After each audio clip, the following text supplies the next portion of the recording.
যদি 5 আগস্ট না করতো, এই কথা আমরা বহুবার বলছি, সাদিক কায়েম নামে কোনো ব্যক্তির নাম আপনি শুনতেন না, ফরহাদ নামের কোনো ব্যক্তির নাম আপনি শুনতেন না। কিন্তু আপনি শুনতেন আবিদ আবার জেলখানে গিয়েছে, মায়েদ আবার জেল থেকে বের হয়ে আবার রাস্তায় গিয়েছে। আপনি আবার শুনতেন হামিম জেল থেকে বের হয়ে আহত হয়ে আবার গণতান্ত্রিক বাংলাদেশের জন্য খুনি হাসিনার বিরুদ্ধে আন্দোলন সংগ্রাম করছে। আপনি ফরহাদ তারপরে সাদিক কায়েমকে দেখতেন আওয়ামী লীগের মিছিলে, ছাত্রলীগের মিছিলে, সেখানে আপনি দেখতেন। আবার যদি 5 আগস্ট সফলভাবে সম্পূর্ণ না হতো, আপনি সেটাই দেখতেন। আপনি বলেন সাদিক কায়েম ফরহাদের একটি ছবি দেখান, আপনি একটি, দুইটির দরকার নেই, একটি দেখান যে যারা খুনি হাসিনার বিরুদ্ধে আন্দোলন করেছেন, একটি ছবি, দুইটির দরকার নেই। আমাদের তো আবিদের জেল খেটেছে, হামিম জেল খেটেছে, মায়ের আহত হয়েছে, এরকম লক্ষাধিক ছবি ভিডিও আমরা দেখাতে পারবো। তাহলে ছাত্র শিবিরের সাদিক কায়েম ফরহাদের একটি দেখান, দুইটির দরকার নেই।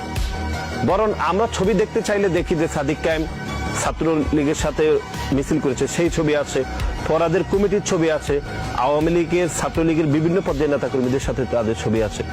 একটি ছবিও আপনি দেখাতে পারবেন না যে গণতান্ত্রিক বাংলাদেশ প্রতিষ্ঠার স্বপ্নে খুনি হাসিনার বিরুদ্ধে জনাব ফরহাদ অথবা জনাব সাদিক কায়েমের একটি ছবি আপনি দেখাতে পারবেন না। এটি কোনো কৌশল হতে পারে না, পৃথিবীর কোনো দেশে এরকম কৌশল আপনি দেখবেন না। এটি হচ্ছে গুপ্ত রাজনীতি, এটি হচ্ছে প্রোপাগান্ডার রাজনীতি।